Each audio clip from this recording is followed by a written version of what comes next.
Well, I think over the course of the last 5 years, we've seen a genuine revolution in corporate communications. It really wasn't very long ago when corporate communications was an overwhelmingly elite approach. Businesses would use top-down marketing and advertising to speak to the public, and they would use public affairs and media relations to sort of defend their reputation amongst other elites.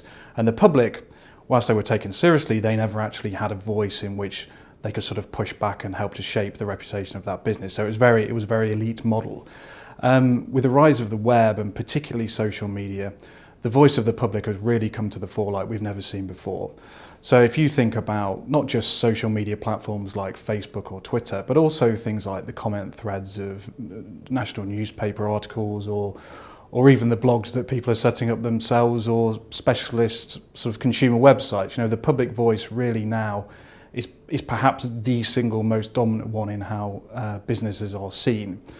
Things have come a very long way. I mean, if you just think about, for example, what happened to the American sandwich chain Subway at the start of this year, just totally out of the blue, one of their consumers put on a picture of one of their famous sandwiches, one of their footlong sandwiches. They measured it and they showed it to be slightly undersized, and all of a sudden Subway have got an enormous problem on their hands, which came totally out of the blue and totally from the public.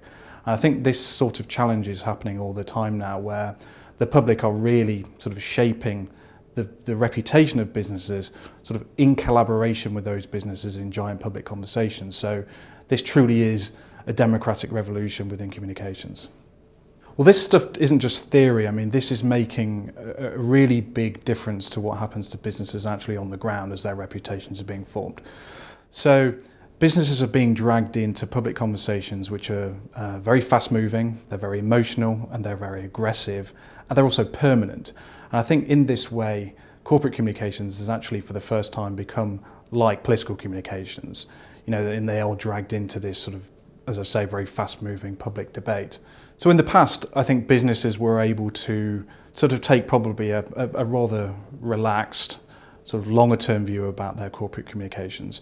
They were able to think very heavily about things like product launches or set piece interviews that they were going to be giving with the mainstream newspapers, and really use those as the main points in which to hang their communications operations on. That now has completely gone away. They're being dragged into this sort of permanent, fast-moving conversation, and essentially businesses just need to be on all the time. They need to be thinking constantly about how they affect public conversation, how they market themselves, if you like.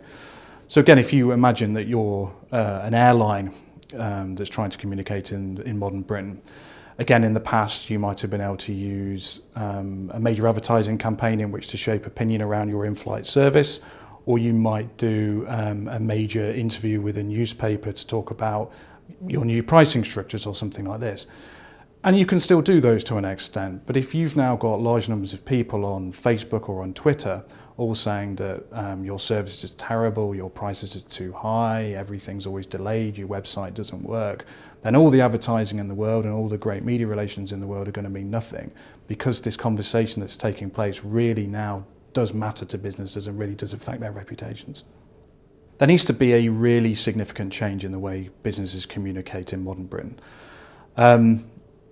Above all, businesses just need to become absolutely, totally, overwhelmingly focused on this public conversation that's taking place around them. They need to become, if you like, experts in people. So they need to know not just what they think, but also how they think, and also why the public come to the views that they do come to. So very much they just need to sort of obsess about public opinion, I think. And as they start to develop expertise in these areas, I think they do need to look to the political campaign world for inspiration. Because if you look over the course of the last 20, 30 years or so, the organisations that have really managed to navigate public opinion and really managed to sort of change the way people think about issues and about organisations, it really is sort of sophisticated political campaigns.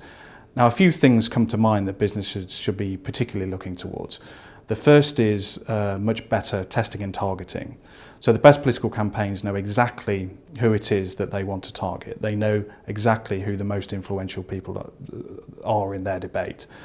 And they go about trying to find out what they think, how they think, and why they think what they do. And they produce very targeted campaigns to deal with them. So that's number one. The second is campaigns are also very good at emotional appeals. Now they recognise that people aren't rational beings. People are driven primarily by emotions. They're driven by their core values. And I think they need to look towards campaigns to work out a similar approach. Now that might sound a difficult thing to do if you're making machine parts or something like this, but it really isn't. If you imagine all of the different things that political campaigns have to worry about, everything from macroeconomic policy all the way down to bin collection, they still find a way to actually make people care about these issues. The third issue I think businesses need to worry about is generating endorsements on their behalf. The public will listen to chief executives and they'll particularly listen to sort of technical expertise from the inside of a business, but they really like to hear from independent outsiders that don't appear to have a stake in the game, if you like. So I think businesses should be looking, like campaigns, to use endorsements. And the final thing, and this is perhaps the biggest for businesses, is that they need a totally integrated communications model in which to affect the political conversation. So some businesses even now take a tripartite approach. They'll use marketing and advertising campaigns as one part of the team, they'll use public affairs as another, and they'll use media relations as another part of the team. And often these will even be in different parts of the building, if you like. They're not even sat together. In a world where the most important thing is this fast-moving public conversation taking place, businesses have to use all of the resources at their disposal in a very integrated way together to make people think differently about them and about their issues. They need this totally integrated approach, but above all, it's people, people, people in the modern world.